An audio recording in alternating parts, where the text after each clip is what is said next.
Last lecture में आपने देखा था कि जब आप केमिस्ट्री के प्रैक्टिकल एग्जाम के लिए जब आप सेंटर पे जाओगे तो आपको आपके साथ क्या क्या चीजें कैरी करनी है, क्या चीजें लेके जानी है और कितने प्रैक्टिकल आपको परफॉर्म करने हैं और हर एक प्रैक्टिकल के लिए कितना टाइम मिलेगा और कितने मार्क्स का वेटेज है, वो आपने दोस्तों लास्ट वीडियो लेक्चर में देखा था। तो आज के इस लेक्चर के अंदर हम एक एक प्रैक्टिकल को समझेंगे। हर एक प्रैक्टिकल के अंदर दोस्तों आपको क्या चीजें ध्यान रखनी है, प्रैक्टिकल कैसे परफॉर्म करना है, लिखना कैसे, और जो प्रैक्टिकल मैनुअल में देख के परफॉर्म करना है वो जो प्रैक्टिकल्स हैं वो प्रैक्टिकल में कौन सा पेज नंबर देखना है, क्योंकि ये भी तो जरूरी है ना कि कौन से पेज से देख के परफॉर्म करना है, वो भी तो पता होना चाहिए, बहुत इंपॉर्टेंट चीज है ना। तो आज के इस लेक्चर में वही करने वाले हैं। तो चलिए दोस्तों शुरू करते हैं आज का सेशन। सबसे पहले जैसे कि मैंने आपको फर्स्ट लेक्चर में बताया था बेटा, सबसे पहला जो प्रैक्टिकल है क्वेश्चन नंबर 1 वो आपका होगा रेडॉक्स टाइट्रेशन का।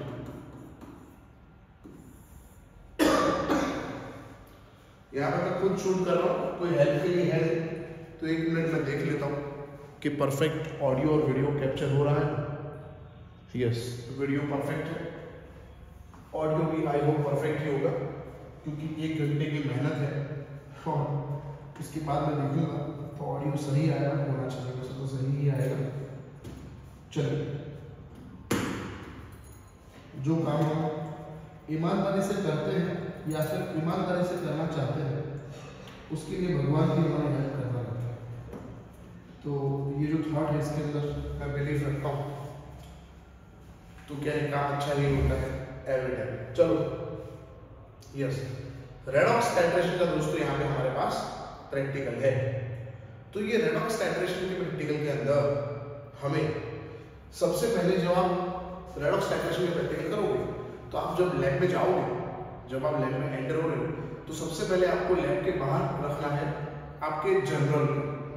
जी हाँ दोस्तों, आपकी जनरल जो है वो लैब के बाहर या लैब में जहाँ एंटर होगे वहाँ पे आपको बोला जाएगा, सुपरवाइजर आपके जो होंगे, ठीक है, वो बोलेंगे जनरल वहाँ पे रख दो, क्योंकि वो जनरल सर्टिफाई है कि नहीं वो चेक करने वाले हैं।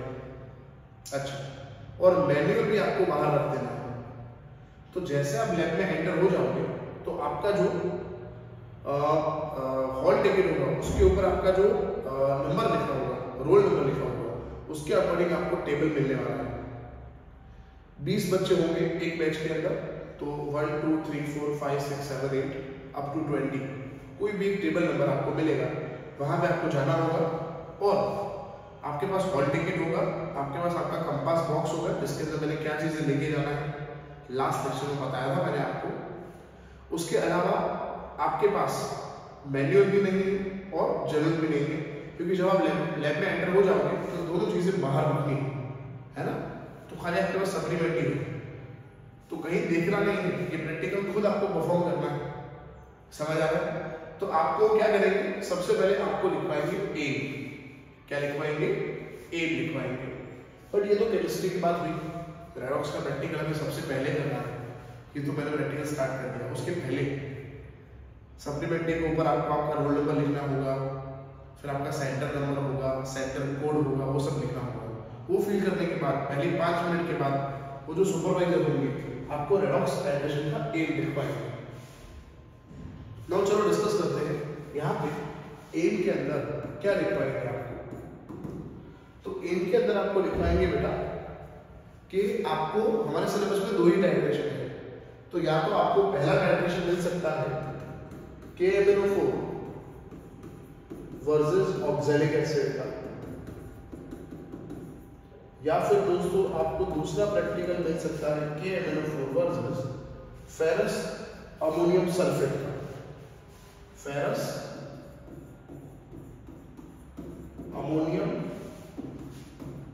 सल्फेट का प्रैक्टिकल आपको मिल सकता है। ठीक है बेटा, तो आपको पूरा एम लिखवा देंगे। इसके बाद आपको क्या करना है, इसके बाद आपको देखो इस तरह से लिखना है सप्लीमेंट्री के अंदर। मैं आपको शो करता हूं, सी देखो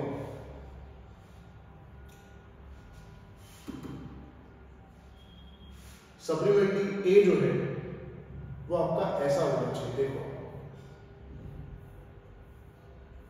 आपको ए लिखवा देंगे, देखो बेटा आई होप ये फॉन्ट्स आपको क्लियर होंगे, ये आपको इजीली दिख रहा होगा। ये एम आपको लिखवा देंगे to determine the concentration of given potassium permanganate that is KMnO4 solution by titrating it against solution of 0.1 molar oxalic acid. तो ये प्रैक्टिकल है KMnO4 वर्सेस ऑक्सैलिक एसिड का। तो एम आपको लिखवा दिया होगा। अब आपको खुद बेटा ये लिखना है, एपरेटर्स रिक्वायर्ड आपको खुद लिखना है और मटेरियल रिक्वायर्ड ये आपको खुद लिखना है। समझ आ रहा है आपको? एपरेटर्स मतलब एम लिखवाने के बाद आपको ये खुद लिखना है। एपरेटर्स मतलब आपको ये प्रैक्टिकल करने के लिए क्या क्या चीजें आपके पास होनी चाहिए। तो क्या क्या चीजें होनी चाहिए, फटाफट आप रीड कर लो। क्या क्या चीजें दोस्तों आपके पास होनी चाहिए? तो आपके पास होना चाहिए सबसे पहले you must have test tube, आपके पास टेस्ट ट्यूब होना चाहिए, ब्यूरेट होना चाहिए, पाइपेट होना चाहिए, conical flask, stand, weighing machine, weighing balance and measuring flask, इतनी चीजें आपके पास होनी चाहिए। तो ये बेटा आपको खुद को लिखना है। एपरेटर्स रिक्वायर्ड आपको खुद को लिखना है, ठीक है। ये लिखने के बाद आपको लिखना है मटेरियल रिक्वायर्ड, क्या क्या चीजों की जरूरत है प्रैक्टिकल परफॉर्म करने के लिए। जैसे घर में कोई भी रेसिपी बनती है, कोई भी चीजें बनती है, तो उसके लिए क्या क्या चीजें चाहिए वो बनाने के लिए, तो यहाँ प्रैक्टिकल परफॉर्म करने के लिए कौन सा मटेरियल चाहिए। तो यहाँ पे हमें ऑक्सैलिक एसिड की जरूरत है, KMnO4 की जरूरत है और हम यूज करेंगे H2SO4, ठीक है। जो लैब पे आपको कहा जाएगा कि यहाँ पे H2SO4 रखा है। इसके बाद आपको ये लिखना है, क्या लिखना है? आपको लिखना है ब्यूरेट में क्या होगा, कॉनिकल फ्लास्क में क्या होगा, इंडिकेटर क्या है और कलर चेंज क्या आने वाला है, ये भी आपको ही लिखना है। ब्यूरेट में क्या है, ब्यूरेट जो होगा स्टैंड के ऊपर रखा होगा ब्यूरेट। अच्छा दोस्तों, ऑलरेडी वो ब्यूरेट वॉश कर दिया होगा, तो आपको वॉश नहीं करना, वो वॉश करके ही रखा होगा, ठीक है, ड्राई करके रखा होगा। क्योंकि आप खुद वॉश करोगे, मैं फिर से बोल रहा हूं, अगर आप खुद वॉश करोगे तो होगा क्या, तो थोड़े बहुत पानी के ड्रॉपलेट्स अंदर ब्यूरेट में रह जाएंगे और फिर आप KMnO4 भरोगे अंदर, तो KMnO4 का जो कंसंट्रेशन है वो चेंज हो जाएगा। तो आप याद रखो, अगर आपको वॉश भी करना हो ब्यूरेट तो KMnO4 से ही वॉश करोगे। मतलब KMnO4 एक बार भर देना और नीचे से पूरा खाली कर देना, ब्यूरेट पूरा KMnO4 से वॉश कर देना और फिर ब्यूरेट के अंदर आप KMnO4 पूरा 0 तक सेट कर देना उसको, ठीक। तो ब्यूरेट हमने क्या लिया है, KMnO4, ठीक है बेटा। ब्यूरेट के अंदर हमारा KMnO4 है, जिसका कंसंट्रेशन हमें फाइंड करना है, जिसकी स्ट्रेंथ हमें फाइंड करनी है।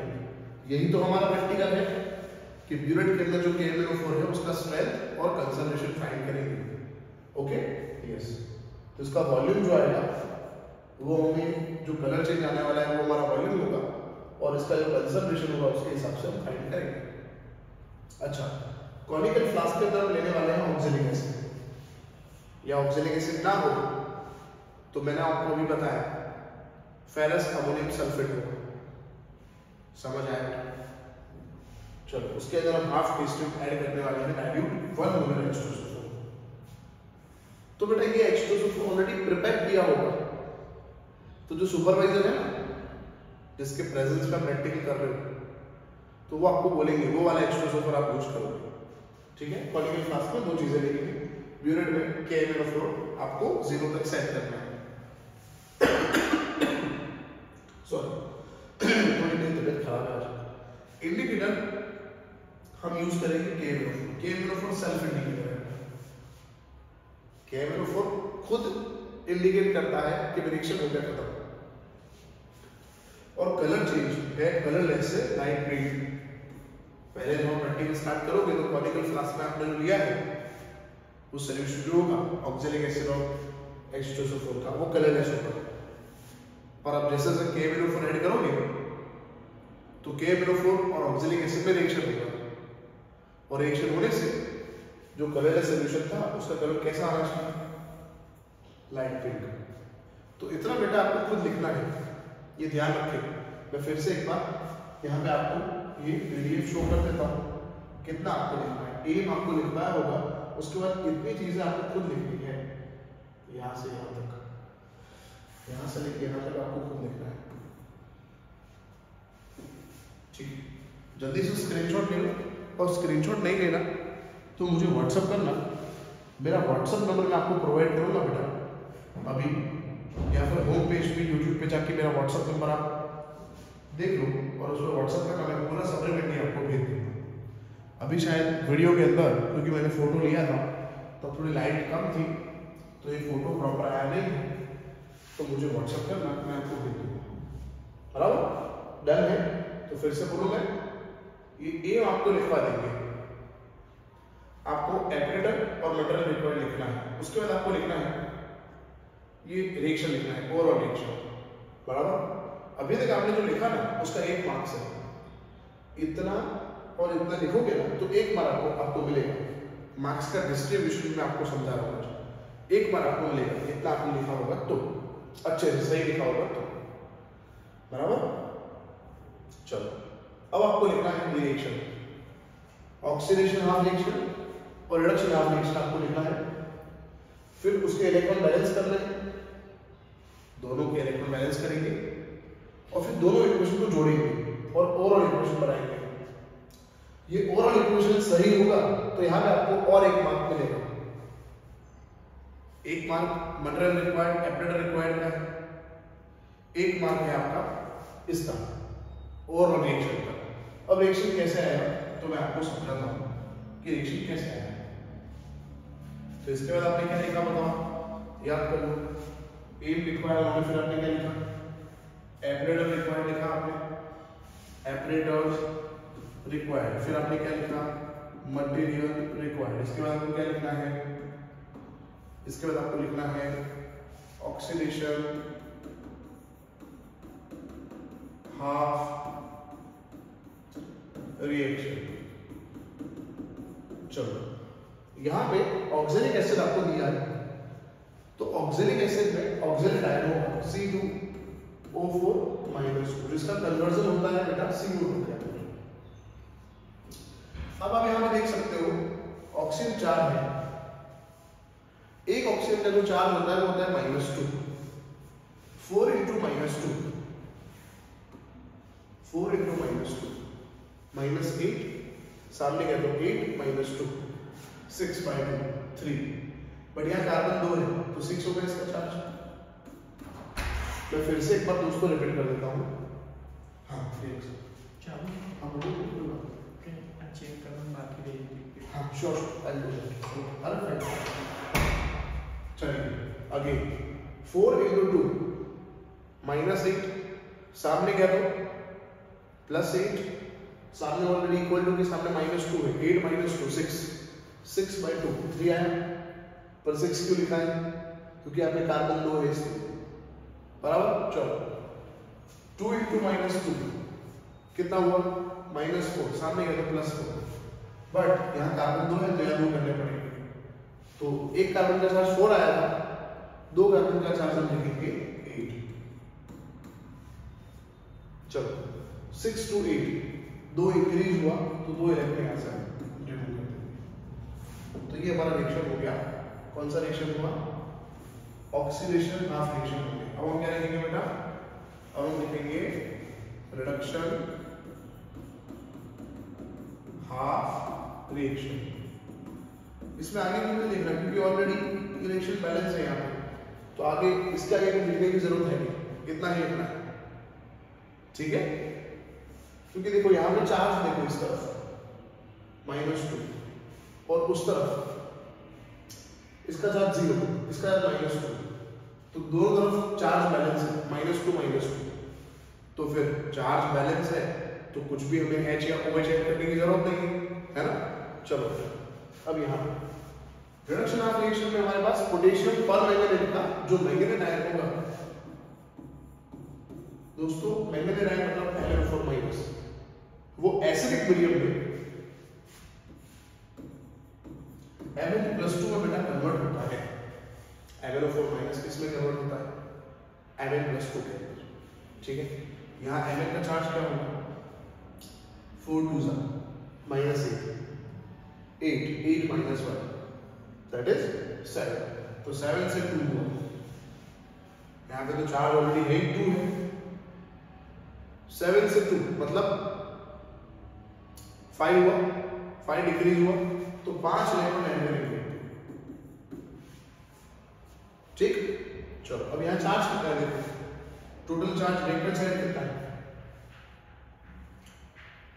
-1 -5 कितना है? -6 है। और यहाँ पे चार्ज कितना है?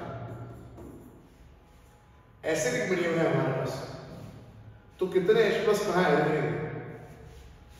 तो यहाँ ऐड करेंगे 8 H+।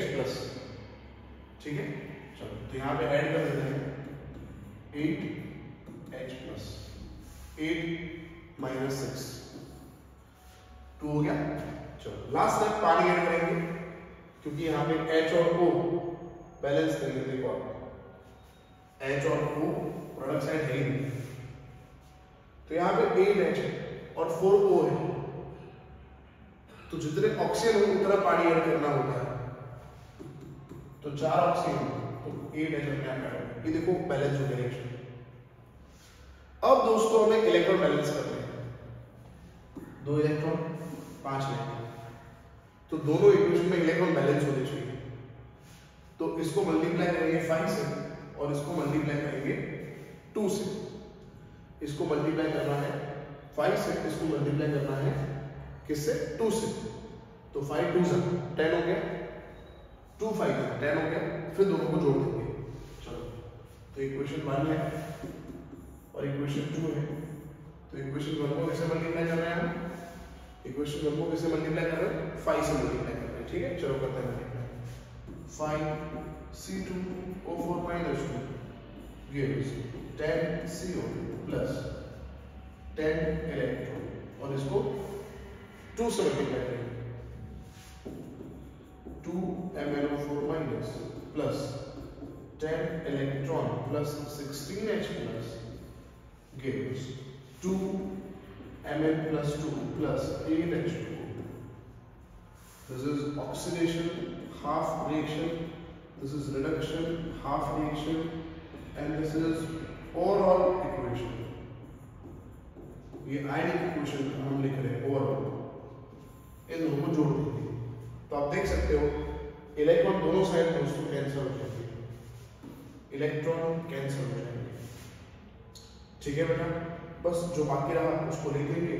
तो ये हमारा ओवरऑल इक्वेशन है, that is 2 MnO4- plus 5 moles of C2O4- 2 plus 16 H plus gives 2 Mn+2 plus 10 CO2 plus 8 moles of water।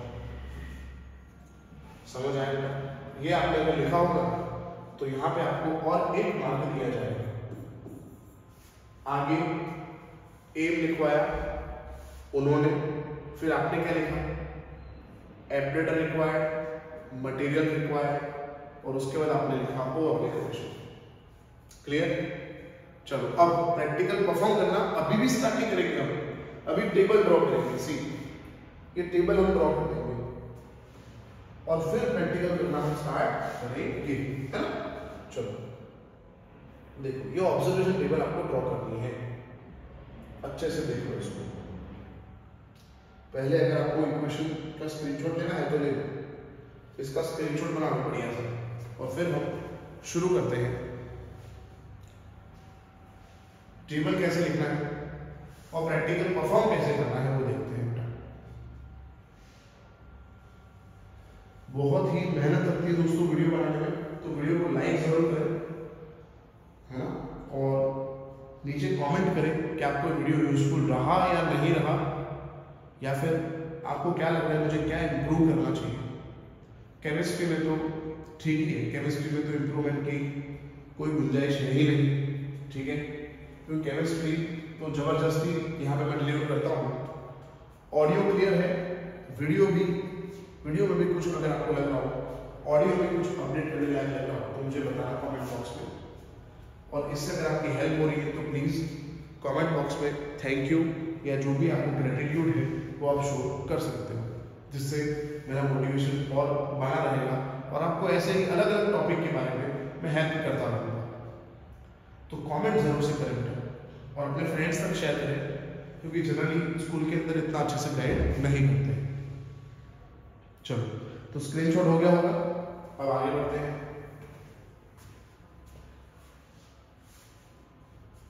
अब दोस्तों हमें ये ऑब्जर्वेशन टेबल आपको जो दिख रहा है, ये सेम ऑब्जर्वेशन टेबल ड्रॉ करना है। ये रीडिंग जो आएंगे वो आपको लिखने हैं। अभी तो मैंने लिखे हैं, मैंने जब प्रैक्टिकल परफॉर्म किया तब जो आए थे वो लिखे हैं, पर ये जो मैंने कैंसिल कर दिया ना, ये रीडिंग का आपके जो आएंगे वो आप लिखोगे ना, ये थोड़ी लिखने है ना। बाकी पूरा टेबल देख लो अच्छे से, ऐसा टेबल आपको बनाना है, ऑब्जर्वेशन टेबल बनाना है, जिसमें यहाँ लिख दो पायलट रीडिंग एमएल के अंदर, ब्यूलेट करके लिखो। जितनी बार आप करोगे प्रैक्टिकल, 1 बार 2 बार 3 बार 4 बार लिखते रहे, यहाँ पे 3 बार काफी होता है वैसे। कॉन्फिडेंट रीडिंग लिखना है, मतलब जो कंटिन्यूअस रीडिंग आ रहा है, जो रीडिंग रिपीट हो रहा है वो रीडिंग लिखना है बेटा, ठीक है। फाइनल रीडिंग जो है, इनिशियल रीडिंग जो है और डिफरेंस जो है। इनिशियल रीडिंग मतलब कहाँ से आपने स्टार्ट किया, तो आप जनरली हम क्या करते हैं, 0 से स्टार्ट करते हैं जनरली, ठीक है। हर बार यूनिट के अंदर के एनवेलप भर देते हैं, 0 सेट करते हैं, फिर प्रैक्टिकल करते हैं। पर ऐसा ना करते हुए आप जो पहला आपने प्रैक्टिकल किया उसमें जो आया था डिफरेंस है ना, उसके नियर सेट करके फिर आगे प्रैक्टिकल कर सकते हो। पर 0 हर बार करना भी ठीक ही है, तो ऐसा टेबल आपको बनाना है, ठीक है। यस, अब आपको प्रैक्टिकल परफॉर्म करना स्टार्ट करना है। ओके, आई होप आपको ये रीडिंग तो पता ही होगा। ये रीडिंग कौन सा लिखना है, जो कंटिन्यू आ रहा है प्रैक्टिकल में, बार बार रिपीट हो रहा है। जैसे मैंने यहाँ 4 बार प्रैक्टिकल किया, 4 टाइम मैंने प्रैक्टिकल किया, तो 3 टाइम्स देखो 4 आ रहा, तो वो बार मैंने मेरा फाइनल रीडिंग लिखा है। रीडिंग बहुत इंपॉर्टेंट है बेटा। अगर आपका रीडिंग आना चाहिए सपोज 5.2 और आपने 5.1 लाया या 5.3 लेके आया, तो आपके मार्क्स नहीं कटेंगे। ये सही रीडिंग लाने के, ये राइट रीडिंग लाने के 10 मार्क्स। मैं आपको मार्क्स का डिस्ट्रीब्यूशन भी बताता हूं। रेडॉक्स के प्रैक्टिकल के अंदर अगर आपका जो एंड पॉइंट है वो सही आया तो आपको 10 मार्क्स मिलेंगे, ठीक है। अगर पॉइंट 1 का डिफरेंस आया तो भी 10 मार्क्स मिलेंगे। पॉइंट 2 का गैप आया तो 2 मार्क्स कट जाएंगे, भले 8 मार्क्स मिलेंगे 10 में से। पॉइंट 3 का गैप आया तो आपको 6 मार्क्स मिलेंगे, ठीक है। पॉइंट 4 का डिफरेंस आया तो आपको 4 मार्क्स मिलेंगे। पॉइंट 5 का गैप आया, समझ गया, तो पॉइंट 5 से ज्यादा गैप आएगा, जैसे आपका रीडिंग होना चाहिए, स्टैंडर्ड रीडिंग आपका होना चाहिए 5.2 और आप लेके आए 6.2, तो आपके 10 में से 0 मार्क्स आएंगे। ये लेक्चर शुरू किया तब मैंने बताया था रेडॉक्स का ये प्रैक्टिकल परफॉर्म कर रहे हैं, ये टोटल कितने मार्क्स का है दोस्तों? टोटल कितने मार्क्स का है? 14 मार्क्स का प्रैक्टिकल है। कितने मार्क्स का प्रैक्टिकल है? 14 मार्क्स का है। इसमें 1 मार्क एपरेटर मटेरियल का है, 1 मार्क इक्वेशन का है, 10 मार्क परफेक्ट रीडिंग के हैं, 1 मार्क कैलकुलेशन का है और 1 मार्क रिजल्ट का है। 14 मार्क का ये डिस्ट्रीब्यूशन है। समझ आया आपको? तो सही रीडिंग लाने के 10 मार्क्स है, तो रीडिंग मैक्सिमम आप ट्राई करो रीडिंग सही आए आपका, बहुत ही कम वेरिएशन आए, क्योंकि 14 में से 10 मार्क तो इसके। समझ आया है ना? चलो, फाइनल रीडिंग क्या होता है? तो आपका रीडिंग आया जैसे कि 3.1 या 3.2, 3.3, तो उसके बाद जो परफेक्ट एक फिगर है ना, होल नंबर जो है, वो होल नंबर है 4, 3.1, 3.2, 3.3, तो आपका पायल रीडिंग 4 हो गया। अगर 4 के ऊपर आए 4.1, 4.2, 4.3 तो आपका पायल रीडिंग 5 हो जाएगा। अगर 5.2, 5.3, 5.4 आ रहा है तो आपका पायलट रीडिंग 6 हो जाएगा। अगर 10 के ऊपर आ रहा है 10.3, 10.5, 10.7 तो आपका पायलट रीडिंग यहाँ पे कितना होगा?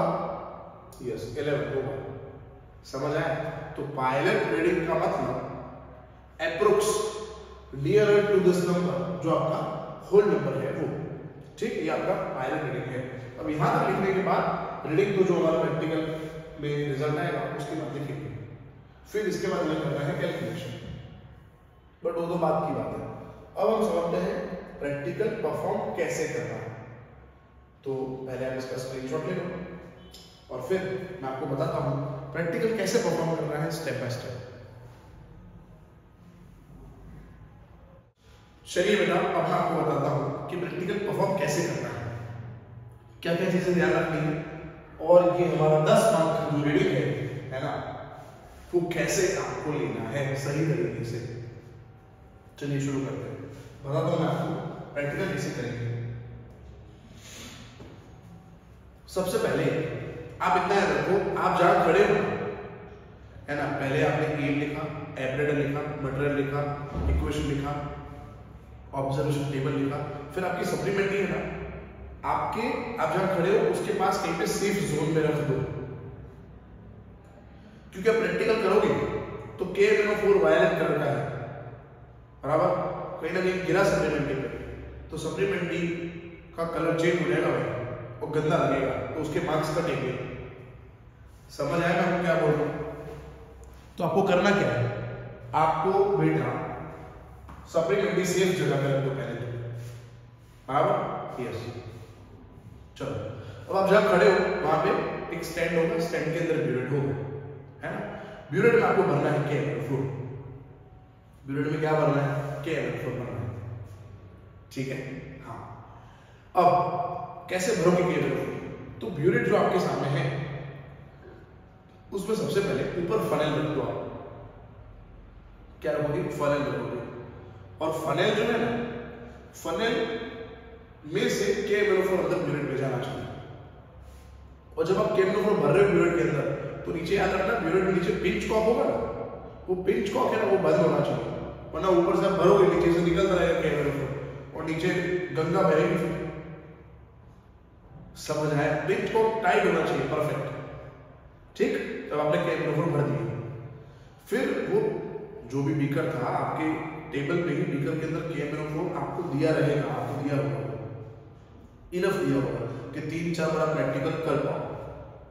तो अब वो K-4 वाला जो बीकर था जिसके अंदर से आप ब्यूरेट के अंदर K-4 भर रहे थे, वो बीकर नीचे लाके पिंच कॉक ओपन करके, पिंच कॉक में नीचे जगह होगी, एयर बबल होगा, वो निकाल देगा। उधर भी K-4 होना चाहिए, उधर एयर नहीं होना चाहिए। थॉरली सॉल्यूशन जाने देना, पहले 0 सेट करने की जल्दी मत करना, समझ आया? फिर K-4 अंदर भरना और 0 सेट कर देना, फिर क्लियर। तो यहां तक हमने क्या किया, सावधानी से, धीरे धीरे, आराम से, डरना नहीं है, सावधानी से होगा, डरना नहीं है उसमें। K-4 हमने भर दिया, यहां तक क्लियर है? अब क्या करना है? तो इसके बाद हमें, आपके पास होगा कॉनिकल फ्लास्क, वो कॉनिकल फ्लास्क लेके, पाइपेट लेके आपको जाना है। सुपरवाइजर आपको बोलेगा जहां पे ऑक्सीजन एसिड रखा होगा वो जगह आपको दिखाएगा कि यहाँ ऑक्सीजन एसिड रखा है, तो पाइपेट लेके आपको जाना है ना, एक टब के अंदर, है ना, एक जग के अंदर के ऑक्सीजन एसिड रखा होगा, तो आपको पाइपेट से ले लेना है ऑक्सीजन एसिड 10 ml। पाइपेट ऐसे होल्ड करना है, पाइपेट होल्ड कैसे करते हैं, पाइपेट से 0 कैसे सेट करते हैं, उसका अलग से वीडियो मैंने बनाया है। ये प्रैक्टिकल कैसे करना है मैंने खुद परफॉर्म करके एक वीडियो लेक्चर बनाया है, लास्ट ईयर बनाया था, सेम है, कोई चेंज नहीं है। उसका लिंक भी मैंने यहाँ डिस्क्रिप्शन में दिया है ना। तो लास्ट ईयर मैंने पूरा सीरीज निकाला था इसका, उसका लिंक मैं यहाँ पे डिस्क्रिप्शन में दे रहा हूँ ताकि आपको बिल्कुल दिक्कत ना हो, ठीक है बेटा? यस बेटा। चलो, तो अगेन हमने कॉनिकल फ्लास्क लिया, पाइपेट लिया, पाइपेट से 10 ml कॉनिकल फ्लास्क में ट्रांसफर किया, हाफ टेस्ट ट्यूब में ऐड करा हमने हाफ टेस्ट ट्यूब में ऐड किया H2SO4। वैसे स्टैंडर्ड मेथड ये है कि थोड़ा हेड करेंगे इस मिक्सचर को। कॉनिकल फ्लास्क के अंदर ऑक्सैलिक एसिड और H2SO4 हमने लिया, उसको थोड़ा 60 सेकंड तक हीट करना है। पर सुपरवाइजर बोल रहे हैं हीट नहीं करना चलेगा, तो आप थोड़ा हिला देना उसको 30, 40, 60 सेकंड हिला देना अच्छे से, ताकि वो मिक्स हो जाए। और फिर वो आपका जो पिंच कॉक, जिसके अंदर ब्यूरेट का नीचे पिंच कॉक जहाँ पे है, थोड़ा नीचे होता है पार्ट, उसको थोड़ा अंदर डीप करना कॉनिकल फ्लास्क के लिए। देखो ऐसे, जैसे आपका कॉनिकल फ्लास्क है, ये आपका कॉनिकल फ्लास्क जो है, ठीक है बेटा, कॉनिकल फ्लास्क आपका जो है, पिंच कॉक थोड़ा अंदर डीप रहे ना, ऐसे ऐसे रखना है पिंच कॉक। यहाँ से डायरेक्ट अंदर गिरना चाहिए ऑक्सैलिक एसिड, और यहाँ से आपका है ऑक्सैलिक एसिड या फेरस अमोनियम सल्फेट, और आपने हाफ टेस्ट ट्यूब ऐड किया था H2SO4, ये मिक्स किया है आपने, और ऊपर से यहाँ से गिर रहा है KMnO4। तो KMnO4 की ड्रॉप्स डायरेक्ट अंदर गिरे, ऐसे ट्राई करना, यहाँ ऊपर मत रखना है ताकि यहाँ चिपक जाएगा, फिर उतना रीडिंग में वेरिएशन आएगा, क्योंकि थोड़ा बहुत KMnO4 चिपका रहेगा तो उतना कम रेट हुआ ऑक्सैलिक एसिड के साथ, तो डायरेक्ट अंदर गिरना चाहिए ड्रॉप। और ये आपका कॉनिकल फ्लास्क का ये जो नेक आपको दिख रहा है, ये कंटिन्यू आप भिगाते रहना, स्टर करते रहना। एक समय ऐसा आएगा जब कर्ल ऐसे लाइट पिंक कलर आ जाएगा, कर्ल ऐसे लाइट पिंक कलर आ जाएगा, तो आप समझ जाना, क्या समझ जाओगे आप कि ये हमारा एंड पॉइंट है, और वो आपका ये रेडी टारगेट है, ये रेडी आपका 3.9 जैसे मेरा आया था। फिर दूसरी बार यही प्रैक्टिकल दूसरी बार करेंगे। फिर जो लाइट पिंक आया वो कॉनिकल फ्लास्क के अंदर वो सॉल्यूशन फेंक दो, फेंक दिया आपने सॉल्यूशन, फिर क्या पानी से धो दो, पानी से धो दिया, फिर थोड़ा ऑक्सैलिक एसिड ले आओ, भले सुपरवाइजर को पता ना चले, ऐसे 2-3 पाइपेट 10 ml 30 ml लेकर ऑक्सैलिक एसिड से वॉश कर दो उसको, फिर 10 ml ऑक्सैलिक एसिड दो, H2SO4 डालो, थोड़ा हिला दो, फिर 0 KMnO4 से फिर से टाइट्रेशन करो, दूसरा रेडी करेगा, तीसरा, चौथा। मैं तो बोलो 3 बार करो, मैं तो बोलो 2 बार ही करो, पर परफेक्ट करो। ब्यूरेट को KMnO4 से वॉश करना है, पानी से वॉश नहीं करना। कॉनिकल फ्लास्क को भी ऑक्सैलिक एसिड से वॉश कर सकते हो, पानी से वॉश मत करना, वरना रीडिंग में वेरिएशन आएगा। ये बात याद रखना, रीडिंग हमारा 10 मार्क्स लेके देगा, तो रीडिंग लेने में बहुत ध्यान रखना है। अब रीडिंग आ गया, अब कैलकुलेशन। तो कैलकुलेशन पार्ट में आपको इतना लिखना है, क्या लिखना है, ये लिखना है। कैलकुलेशन पार्ट में ऐसा लिखना है, मोलारिटी ऑफ KMnO4 सॉल्यूशन, ये आपको फाइंड करना है। पहला कैलकुलेशन लिखो, फिर लिखो 1 मोलारिटी ऑफ KMnO4 सॉल्यूशन। तो एक तरफ आपने लिया था ऑक्सैलिक एसिड, जो लिया था आपने कॉनिकल फ्लास्क के अंदर, और पोटेशियम परमैंगनेट आपके पास ब्यूरेट के अंदर था, तो इसके लिए आप लिख दो M1V1 और इसके लिख दो M2V2। इसके अंदर जो वैलेंसी फैक्टर है वो A, इसके अंदर वैलेंसी फैक्टर B है। आपको याद होगा ऑक्सैलिक एसिड में वैलेंसी फैक्टर जो A था वो 2 आया था, क्योंकि number of transfer of electron 2 थे और KMnO4 के अंदर 5 था, तो A 2 लेना है और B 5 लेना है। समझ आया कि नहीं? अभी हमने लिखा था ना कि भूल गए बेटा, देखो अभी हमने लिखा था ना KMnO4 के अंदर कितना था 5 थे, और इसमें कितना है 2, तो ये हमारा क्या हो गया बेटा, ये हमारा हो गया वैलेंसी फैक्टर। यस, चलो A2 है, B5 है। M1V1 क्या है, M1 मोलारिटी है ऑक्सैलिक एसिड का, जो ऑलरेडी आपको गिवन था। ऑक्सैलिक एसिड जो आपने पाइपेट से लिया था, वो तो सॉल्यूशन का मोलारिटी आपको एम में लिखवा दिया था, और पाइपेट में हमने 10 ml लिया था, तो M1V1 नोन है। M2 आपको फाइंड करना है मोलारिटी ऑफ KMnO4, और वॉल्यूम जो आपका कलर चल रहा है वो, जो आपका कॉम्पोनेंट रेडी था, कंटीन्यूअस रेडी था ना वो। चलो तो ये आपने पुट कर दिया, A into M1 into V1 is equal to B into M2 into V2। Again A oxalic acid के अंदर number of transfer of electron है जो 2 है, ऑक्सैलिक एसिड का कंसंट्रेशन 0.1 था बेटा। ऑक्सैलिक एसिड का वॉल्यूम जो पाइपेट से लिया 10 था। KMnO4 के अंदर इलेक्ट्रॉन का चेंज 5 था। KMnO4 का कंसंट्रेशन भी तो फाइंड करना था, है ना। और आपका रीडिंग जो है कंटिन्यूअस रीडिंग वो 4 आया था मेरा, आपका जो है वो लेना, M2 को सब्जेक्ट बना और फिर आपका आंसर आया। क्लियर। तो ये कंसंट्रेशन फाइंड हुआ, अब स्ट्रेंथ फाइंड करना है। तो दूसरा आप लिखोगे कैलकुलेशन के अंदर ये लिखोगे strength of KMnO4 solution, that is आपका जो कंसंट्रेशन अभी आया वो इनटू KMnO4 का molecular weight, that is 150। Okay, molar जो है वो मॉलिक्यूलर वेट जो था वो दोनों को मल्टीप्लाई कर दो, तो आपका क्या आंसर आ गया, क्या है, दिस इज स्ट्रेंथ। ये आपका है स्ट्रेंथ ऑफ पोटेशियम और मैग्नीशियम। ये कैलकुलेशन का दोस्तों 1 मार्क है, समझ आया, कैलकुलेशन का 1 मार्क है। रीडिंग गलत होगा, कैलकुलेशन किया है तो भी 1 मार्क तो मिलेगा, ठीक है। चलो रीडिंग गलत होगा तो वो रीडिंग जितना वेरिएशन आया उतने मार्क्स कटेंगे, कैलकुलेशन के तो मार्क्स है, और रिजल्ट टेबल रिजल्ट आपने जो बनाया उसका 1 मार्क है। जो मोडालिटी आया KMnO4 का वो लिखा होगा यहाँ पे, और स्ट्रेंथ आया वो लिखा होगा, समझ आया दोस्तों। तो यहाँ पे सप्लीमेंट्री 1 आपको यहाँ इतना लिख के सबमिट कराना है, और 1 घंटा आपको मिलने वाला है रिडॉक्स का प्रैक्टिकल करने के लिए। समझ आया बेटा आपको, प्रैक्टिकल शायद आपको समझ आ गया होगा, ठीक है। कोई क्वेरी है आपको, कोई क्वेश्चन है, कुछ भी पूछना है ना, मैं डिस्क्रिप्शन बॉक्स के अंदर मेरा व्हाट्सएप नंबर भी दे रहा हूँ, ठीक है। तो आप वहां पे मेरा कांटेक्ट कर सकते हो, feel free to call me, WhatsApp me any time, okay, yes. और लास्ट टाइम मैंने प्रैक्टिकल परफॉर्म करके समझाया था लैब के अंदर, उसके लिंक भी मैं यहाँ पे इस वीडियो के डिस्क्रिप्शन में डाल रहा हूँ, तो वो भी आप रेफर कर सकते हो।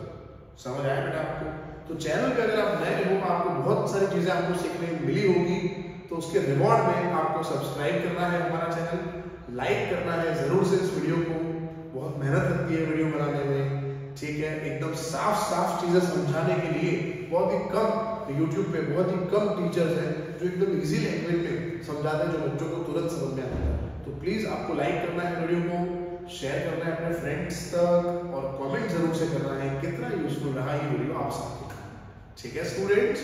चलिए स्टूडेंट्स, मिलते हैं नेक्स्ट लेक्चर में, जिसमें हम बात करने वाले हैं कि इसके अलावा जो 3 प्रैक्टिकल है वो कैसे परफॉर्म करने हैं और कैसे लिखने हैं, ताकि आप मैक्सिमम मार्क्स स्कोर कर सकें। पर अभी तक आपने अगर हमारा वीडियो देखा है तो आपके 14 मार्क्स तो कंफर्म हो ही गए, ठीक है स्टूडेंट्स।